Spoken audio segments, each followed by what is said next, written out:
tomorrow. Tomorrow's going to be my 54th We Day. Not only am I speaking tomorrow, but I'm also co-hosting the entire day. So we're really excited to bring this year's We Day back to Minneapolis and St. Paul here in the Twin Cities, which is really cool.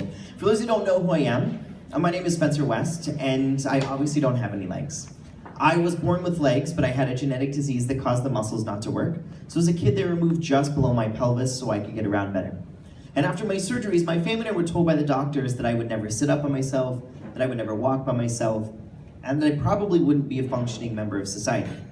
And at best, I would lead an inactive and uninspired life, and my family should get me involved in things like music and reading and math right away.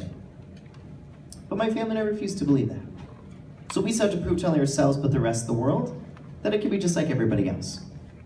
Now, I currently live in Toronto, where I work for Me to We, and I'm an ambassador for Free the Children and also a speaker for We Day. But I'm originally from right here in the United States. And I'm so glad to be back in my home country and to be bringing We Day back for a 4th year here in Minnesota, which is so exciting. I think it's 4 now, right? Or is it 3? 3, sorry, 3. I got so excited. Seattle's 4, you guys are 3. Anyway, we're excited to be back regardless. Now, growing up in the United States, I had a lot of incredible experiences and a few challenges here and there. Because I looked different, I was bullied in school. I was the last person always picked to be on sports teams and gym class. I eventually graduated high school, went to college, got a degree, got into the real world, and was really upset with sort of where my life had ended up. I had money, I had material possessions, I had a car, my best friend and I rented a house with a pool in the backyard. I literally had everything.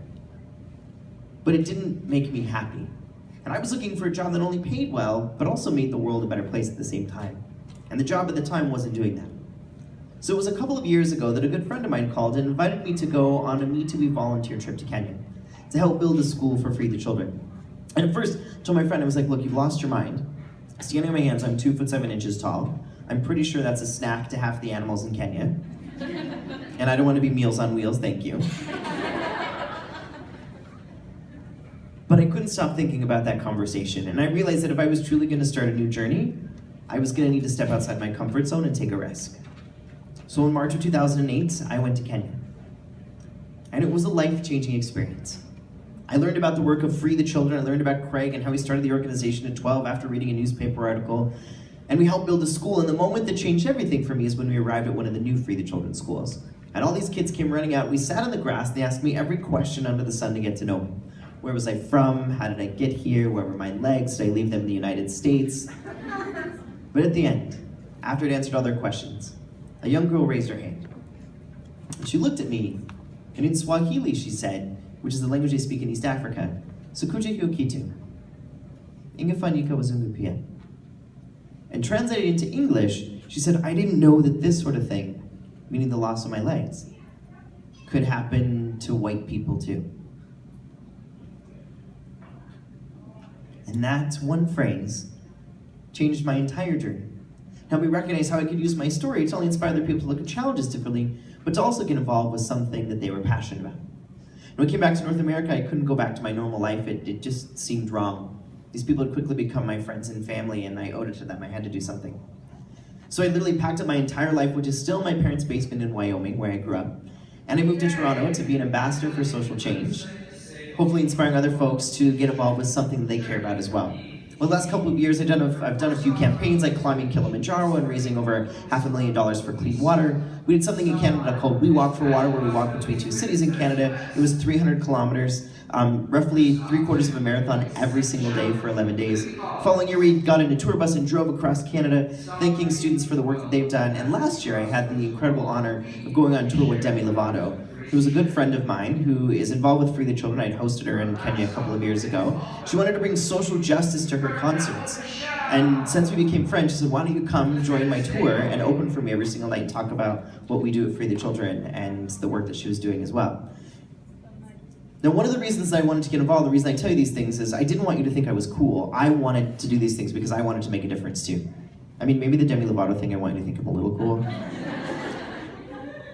But the other reason that I got involved with Me to We and Free the Children is because I heard about all the incredible students who were working so hard to make the local and global community a little bit better of a place. And that's why I love coming to the Evening of Inspiration every year in every city, because we get to celebrate you. The folks who work all year round, both teachers and students, to make that difference on the causes that you guys care about. And for me personally, I just wanted to say thank you for inspiring your community and inspiring us to continue to do what you guys do. There's an incredible school, and I wish that I had time to read about everybody, but there's one school in particular that I was super inspired by, and maybe this will push you guys to continue, or maybe many of you have surpassed some of these goals. But Minnetonka Middle School, which I don't know if they're actually here today. Oh, they are, yes. Yeah, amazing. These guys are incredible. They've raised more than $2,800 for national cancer organizations, which I think is really, really awesome, and something that I think we've all experienced at one point or another, whether personally or known somebody that has suffered this terrible disease. On top of that, they've also supported their local food bank by collecting over 3,000 pounds of food through We Scare Hunger, which is also amazing, and they've raised over $10,000 for clean water projects in Haiti, which is also cool. Now that's just one school, but I know many of you in this audience have worked really hard and done a lot of other things, which I think is absolutely incredible. So what I wanted to do is just end by saying thank you. Thank you for leading the charge here in Minnesota, for showing the world that everybody has the ability and the responsibility to make a difference regardless of how old you are. We look forward to seeing you guys tomorrow. Have an incredible rest of your evening and keep up the good work. Thank you so much.